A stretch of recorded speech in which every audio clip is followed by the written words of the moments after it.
안녕하세요. 고품격 토크쇼 문부로 말해보로의 문화경 문화진입니다. 네, 오늘 저희가 밥을 먹고 왔는데요. 네, 지금 몇 시죠? 저희 현재 시각으로는 8시 10분이거든요. 네. 밥을 먹고 왔는데 너무 많이 먹어서 그런가 지금 배가 너무 부르네요. 졸립니다, 솔직히. 예, 식곤증. 지금 우리 소중한 청취자들이 듣고 계신데 이거 졸리다고요? 이거는 좀 반성하셔야겠는데. 네, 자숙할게요. 예, 다음 주 안 나오면 되는 거죠? 나가시죠. 예, 죄송합니다.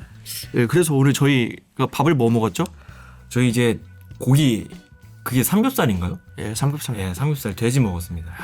돼지 한 거하게 먹었죠?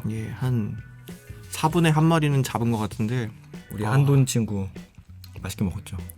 맛있죠.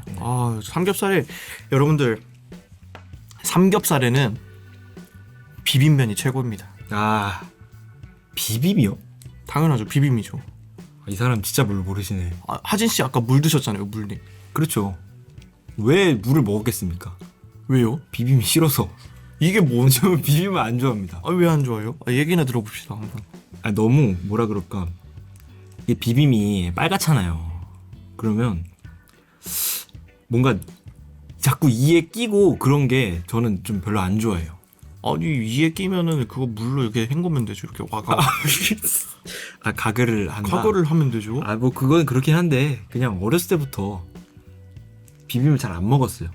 항상 냉면 시키면 물만 먹고 그랬으니까. 당신 쩝쩝박사가 아니네요. 아닙니다. 이건 원래 삼겹살은 비빔이랑 같이 먹어야 되는 거거든요. 그럼 여기서 이쯤에서 우리 그 피디님 감독님들 이제 의견 한번 들어볼게요. 비빔이다 물이다. 고기에 우악!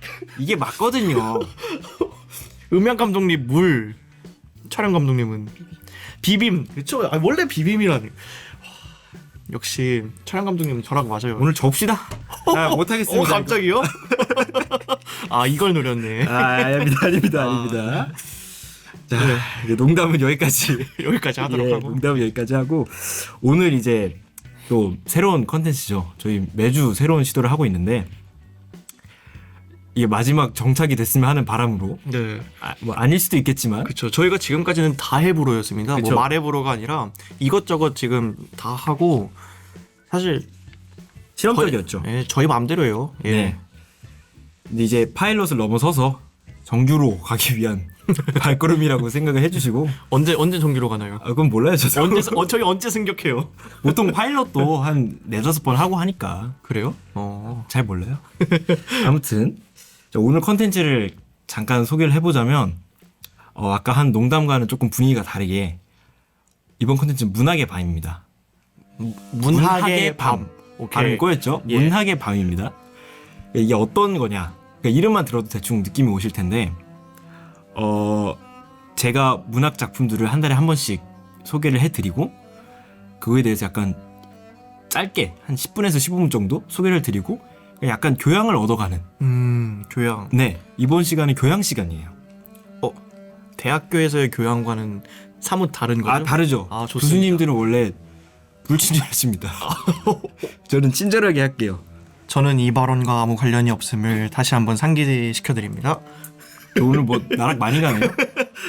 막방인가요? 자, 아무튼 네. 그러면 그런 컨텐츠고, 네. 오늘 보여드릴 작품은 현대시입니다. 현대시. 현대시. 또 우리 고등학교 때 많이 배운 시인인데, 네네. 혹시 정지용 시인 들어보셨나요? 정지용 시인. 제가 진짜 시를 많이 읽진 않거든요. 근데 네. 확실히 고등학교에서 이제 수능 땡깡? 그건 이라고 해야 되나요? 상관없어요. EBS 상관없어요? 수능 특강이라고 있는데 네. 거기서 이제 현대시 보면은 이제 정지용 시인이라던가 그렇죠. 뭐 이육사 시인이라던가 이제 1900년대 초반에 이제 그렇죠. 그 작품들을 쓰신 분들이 굉장히 많이 나와서 굉장히 많이 맞아요. 했었죠. 맞아요. 모두가 익숙한 이름이고, 또 제가 오늘 보여드릴 시 또한 한 번쯤은 들어보셨을 그런 시입니다. 네네네. 그럼 먼저 낭독을 먼저 하고. 오, 낭독. 예 하고 반응이 좀 그렇네요. 낭독을 먼저 하고 네. 간략하게 교양을 오늘 쌓아보는 시간을 갖도록 할게요. 좋습니다. 자, 하겠습니다. 낭독하시죠. 네. 유리에 차고 슬픈 것이 어린거린다. 열없이 붙어서서 입김을 흐리우니 길들은 양 언 날개를 파다거린다. 지우고 보고 지우고 보아도 새까만 밤이 밀려나가고 밀려와 부딪히고 물 먹은 별이 반짝 보석처럼 베낀다. 밤에 홀로 유리를 닦는 것은 외로운 황홀한 심사이여니 고훈 폐혈관이 찢어진 채로 아 니는 산새처럼 날아갔구나. 굉장히 짧은 시입니다. 그러네요. 네, 10행 정도 되는 네. 시인데 혹시 교양 강좌니까 혹시 모르셨을 분들을 위해서 잠깐 행과 연에 대해서 시의 첫 시간이기도 하니까 네네네. 설명을 드리자면 행은 한 시에서 보면 한 줄이에요. 그리고 연은 그 줄들이 모여서 단락을 이뤘을 때 연이라고 부르는데 이 시는 특이하게도 연 구분이 없어요. 그러니까 10행이 곧 10연인 거죠. 오. 네.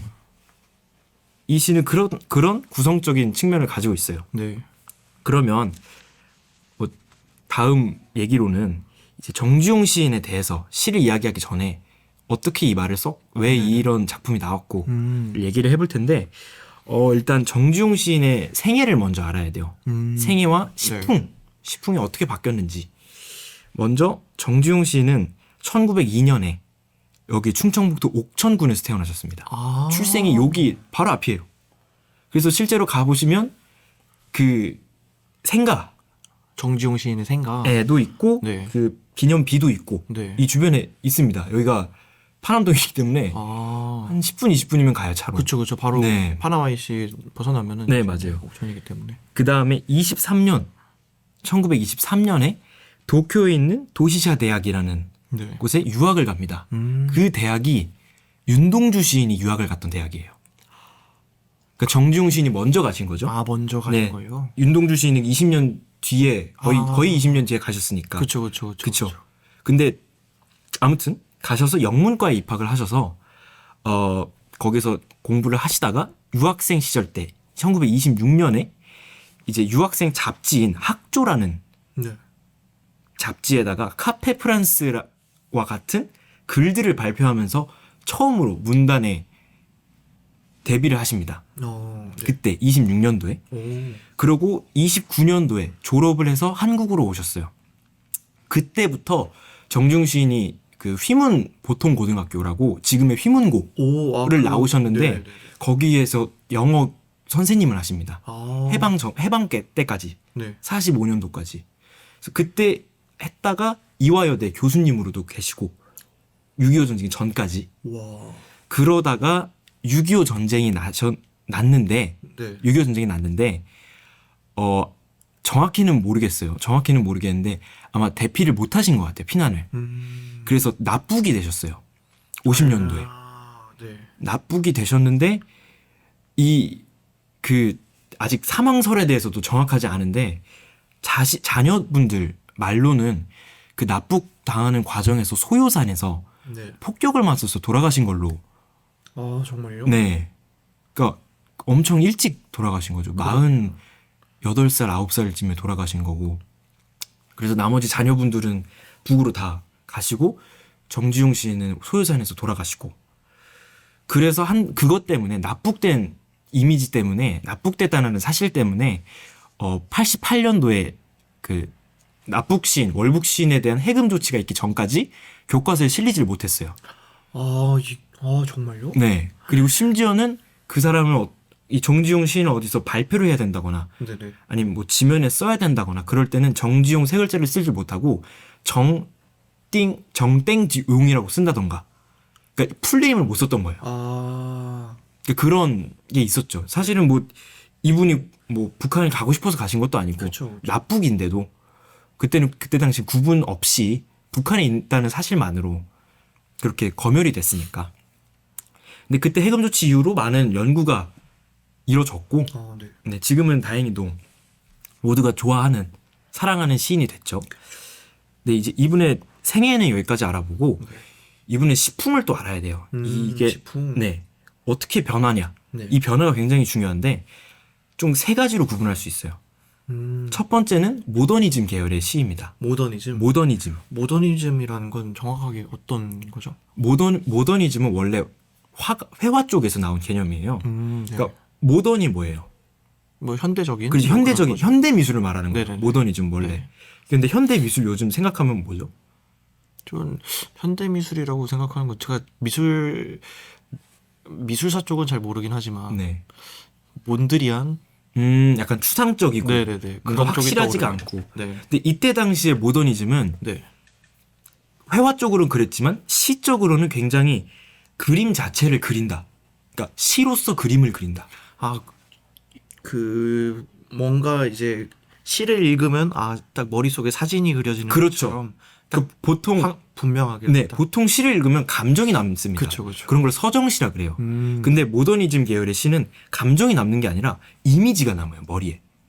그래서 이 시를 쓸 때 감정을 내세우는 것이 아니라 감정을 최대한 절제한 채 이미지만을 보여줍니다.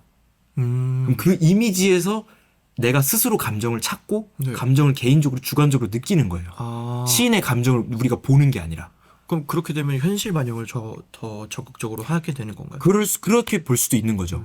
대표적으로 김광균 시인이 모더니즘 계열의 시인이에요. 네. 그렇게 해서 정지용 씨는 초반에는 모더니즘 계열의 시를 많이 창작을 하셨어요. 근데 이분이 가톨릭으로 개종을 하세요. 그러시면서 하나님에 대한, 그러니까 절대자에 대한 그런 자신의 마음을 의탁하거나 아니면 그분을 닮고자 하는 그런 이제 헌신적인 시를 많이 쓰시게 됩니다. 네. 아마 그때 이따가도 얘기를 하겠지만 자식들에 대한 어떤 가족들의 아픔도 있었고 그런 것 때문에 더 그러지 않았을까 하는 생각도 들고 마지막으로는 결국에는 후반에 되어서는 이제 동양적인 산수시, 그러니까 자연을 노래하는 시를 많이 쓰시게 돼요. 그 이유를 더 보고 싶었지만 안타깝게도 50년도에 돌아가셨기 때문에 더 이상 시를 볼 수는 없습니다. 그렇죠. 근데 이 정지용 시인의 시풍이 이렇게 세 번씩이나 변했다는 것 자체가 굉장히 많은 스펙트럼을 가지고 계셨다라는 걸 알 수가 있고 그만큼 깊이가 있다라고 네. 할 수가 있죠. 그렇죠. 네, 그러면 여기까지 시풍을 얘기하고 이제 작품을 조금 설명을 드릴까 해요. 이 정지용 시인의 유리창 1번이라는 작품입니다. 네. 이 1번이라는 거에서 알 수 있을 때 연작시예요. 유리창 연작시. 1번이 있고 2번이 있어요. 근데 네. 1번이 굉장히 유명합니다. 교과서에도 많이 실렸고.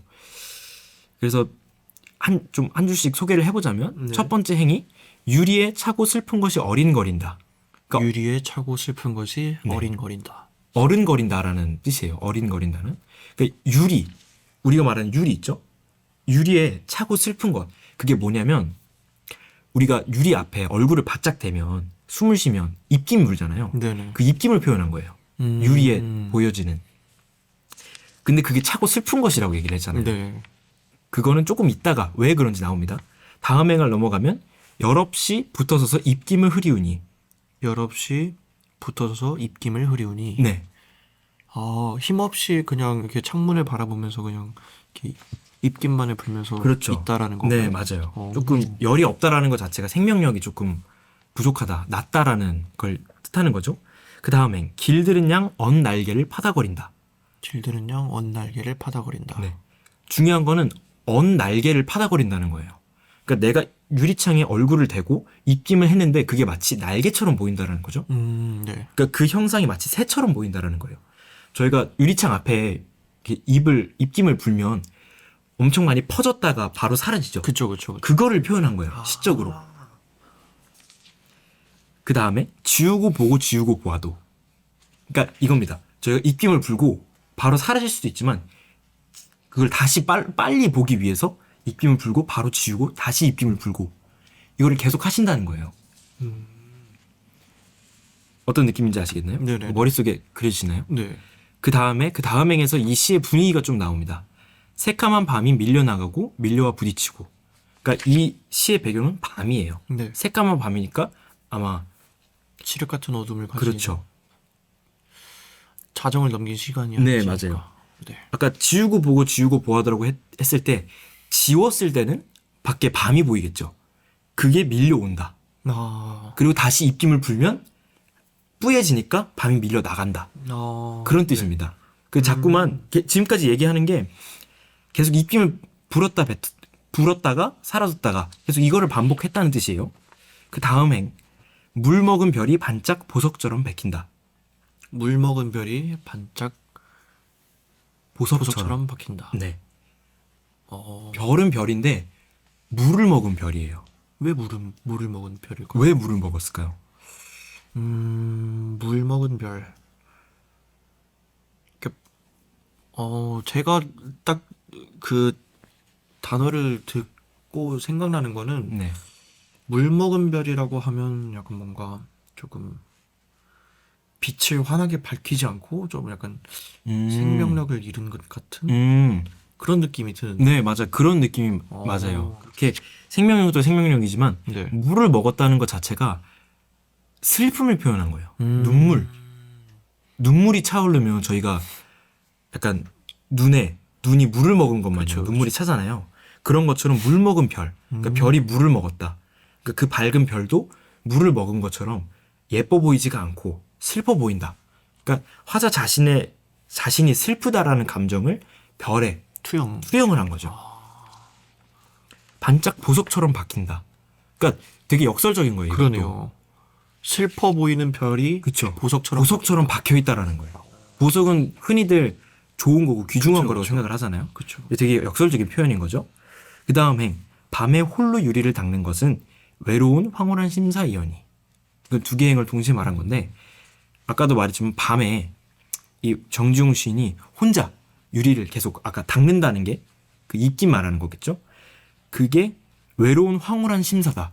그러니까 이 외로운 황홀한 심사라는 표현이 정말 뭐라 그럴까 정말 시적으로 정말 엄청난 표현이라고 할 수 있는데 왜냐하면 내가 홀로 있으니까 외로운 건 맞아요.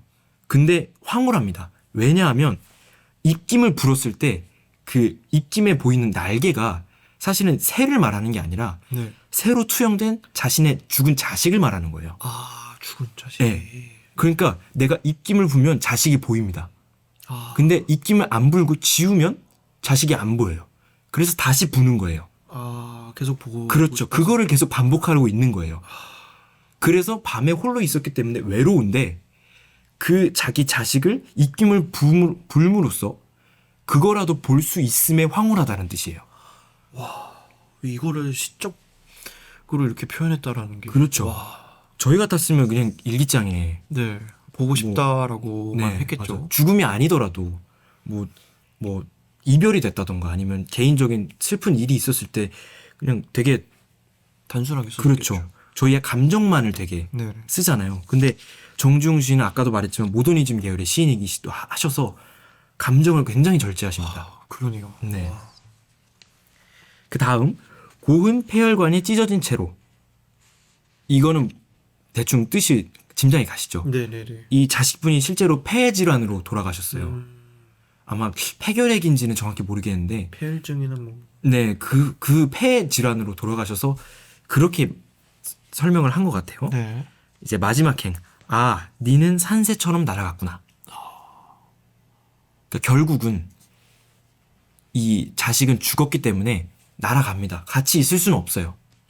하지만 그저 죽은 망자로 남기는 것이 아니라 산새처럼 날아갔다는 뜻에서 정지용 시인의 마음에서는 여전히 생명력이 있고 산새처럼 자유로울 수 있다라는 바람과 소망을 함축한 것이라고 해설을 할 수가 있습니다. 와. 네, 여기까지가 작품 해설입니다. 와. 어떠신가요? 와. 저 계속 감탄밖에 안 나오는데. 네. 그러니까 이제 각 그 행 자체들로 보면은 진짜 이제 한신 씨가 말씀을 하셨던 것처럼 모더니즘주의의 이제 그런 시인답게 뭔가 본인의 그 감정을 최대한 억누르는 것처럼 네, 맞아요. 보이는데 네. 근데 이거를 감정이 또 느껴지죠.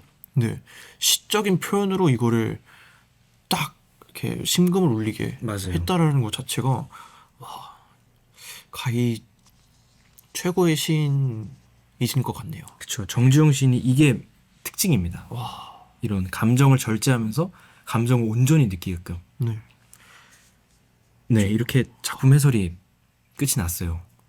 여기서 이제 생각을 좀 해볼 거는 정지용 시인의 죽음을 대하는 자세에 대해서 말씀을 드리고 이제 바로 마무리를 할게요. 네.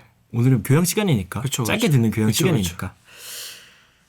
아까도 말씀드렸다시피 정지용 시인의 자식을 잃은 슬픔은 솔직히 어느 부모한테 이야기를 하더라도 말이 비교할 수 없을 정도로 슬픈, 그렇죠. 슬픔을 넘어선 정말 그런 감정인데도 불구하고 이것을 시로 표현을 정말 절제된 감정으로서 표현을 할 수 있다라는 것 자체가 죽음에 대해서 초연했다라고는 볼 수는 없어요. 네. 초연했다라는 건 감정이 아예 없다라는 뜻이기 때문에 그랬다면 자식을 생각조차 안 했겠죠. 그렇죠. 그게 아니라 오히려 자식을 너무나도 사랑하는 마음에 정말 이 시로서 정지용 시인 본인의 마음을 위로하는 게 아니었을까.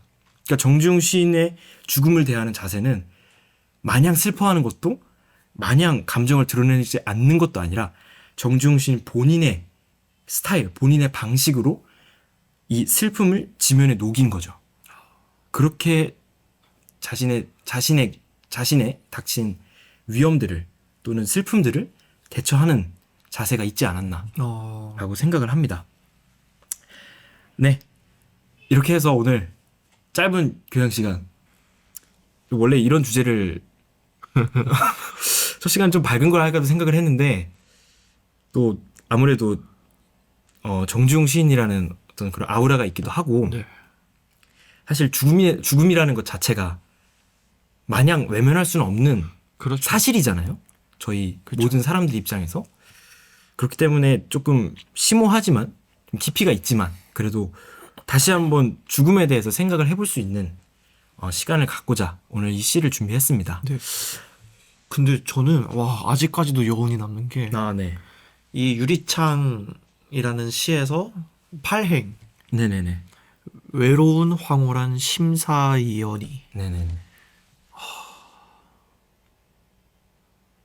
시적 표현을 어떻게 이렇게 할 수가 있죠? 그렇죠. 정말 완전히 다른 시어잖아요. 네. 외롭다, 황홀하다. 이것도 어떻게 보면은 역설입니다. 서로, 역설이고 모순적인 그렇죠. 굉장히 모순적인 말이에요. 단어들이죠. 근데 모순적인 말인데 공감이 가죠. 예, 네. 그게 바로 시의 매력이에요. 그러니까요. 모순적인 말들로 인해서 사람들에게 감동을 주고 그렇죠. 심금을 울리고 네. 그러는 게 참 대단한 것 같습니다. 네. 자, 오늘 준비한 저희 문부로 말해보로 문학의 밤 네. 여기까지 네, 하겠고요. 마무리로 저희 이제 문학 작품을 소개를 해드리니까 그냥 단순히 듣고 흘리시는 것도 좋지만 혹시 관심이 가신다면 서점에 가셔서 시도 좋고요. 아니면 소설도 좋고요.